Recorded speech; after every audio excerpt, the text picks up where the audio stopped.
UP panchayat उपचुनाव के लिए आज मतगणना होने जा रही है और इस वक्त एक बड़ी खबर आपको बता दें लखनऊ से है, जहां सुबह 8 बजे से शुरू होगी पंचायत उपचुनाव की मतगणना।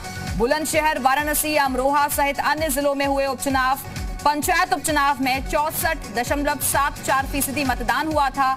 रिक्त पदों पर शनिवार को 8,321 पोलिंग बूथों पर मतदान किया गया था और जिला पंचायत सदस्य के 6, बीडीसी के 137 पदों के लिए हुई थी वोटिंग। प्रधान के 128, ग्राम पंचायत सदस्य के 14,179 पदों पर हुई थी वोटिंग और 26 प्रधान, 1 जिला पंचायत सदस्य निर्विरोध चुने गए हैं। 44 बीडीसी और 2,06,941 ग्राम पंचायत सदस्य निर्विरोध चुने गए। और लगातार हमारे साथ हमारे सहयोगी जुड़े हुए हैं, शुभम के पास चलते हैं। शुभम, क्योंकि जो सीटें खाली रह गई थी वहां पर चुनाव संपन्न हो चुके हैं और आज बारी है मतगणना की।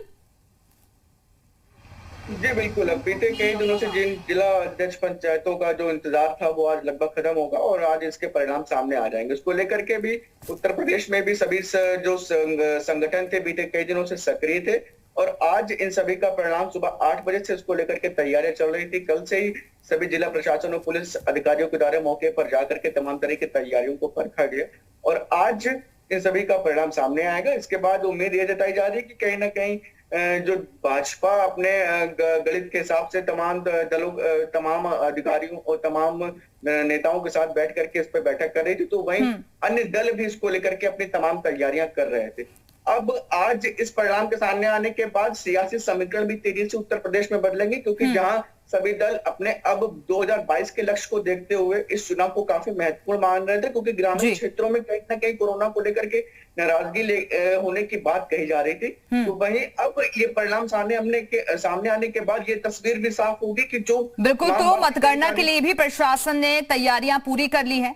शुभम, आप बने रहिएगा, लौटेंगे आपके पास। विशांत के पास चलते हैं, वाराणसी से हमारे साथ जुड़े हुए हैं। विशांत, क्योंकि ये जो चुनाव होते हैं इसमें डायरेक्टली ना सही लेकिन इनडायरेक्टली इन्वॉल्वमेंट रहता है पार्टियों का, तो उनकी साख भी जुड़ी हुई होती है।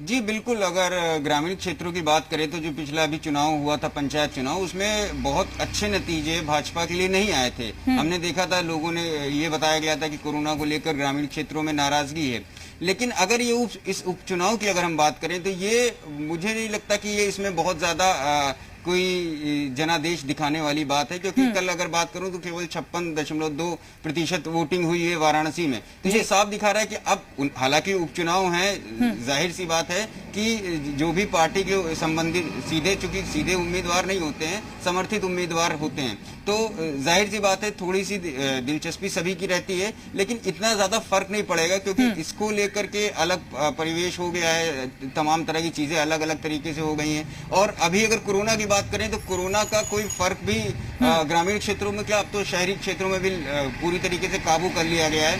तो मुझे नहीं लगता है कि ये जो उपचुनाव हुआ है इसमें बहुत ज्यादा कोई बिल्कुल, और काउंटिंग भी जो कोविड के नियम बनाए गए हैं उन्हीं के आधार पर की जाएगी, उसके प्रोटोकॉल जो बनाए गए हैं उसको भी लागू किया जाएगा। आप बने रहिएगा, लौटेंगे आपके पास। ओमकार के पास चलते हैं, वो भी जुड़े हुए हमारे साथ। ओमकार, क्योंकि प्रत्याशी जो है अपनी अपनी जीत का दावा कर रहे थे, लेकिन आज तस्वीर साफ हो जाएगी इन चुनावी नतीजों के साथ ही। ये देखिए, बता दें कि चित्रकूट में ग्राम पंचायत सदस्य के चुनाव हुए हैं, जिसमें 984 पद खाली रह गए थे, जिनमें से 934 पदों पर निर्विरोध हो गए हैं और 50 पदों पर यहाँ पर चुनाव हुए हैं ग्राम पंचायत की। इस वजह से बड़ी बात है कि कई प्रधानों के शपथ ग्रहण नहीं हो पाते क्योंकि कोरम पूरा नहीं था। तो ये जो जिला है ग्राम पंचायत सदस्यों के चुनाव हो गए हैं और आज मतगणना हो जाएगी, उसकी तैयारियां हो गई हैं। तो मतगणना के बाद जो रिजल्ट आएगा उसके बाद जो बचे हुए ग्राम प्रधान है उनका शपथ ग्रहण हो जाएगा और इसमें बहुत ज्यादा कोरोना नियमों का पालन तो करते हुए काउंटिंग की जाएगी, लेकिन जनादेश वाली कोई बात नहीं होगी। फिलहाल बहुत बहुत शुक्रिया ओमकार आपका, और विशांत आपका भी बहुत बहुत शुक्रिया जानकारी देने के लिए। नजर बनाकर रखेगा, हम लगातार आपसे अपडेट्स लेते रहेंगे। और शुभम, आप बने रहेगा हमारे साथ, लौटेंगे आपके पास अगली खबर पर।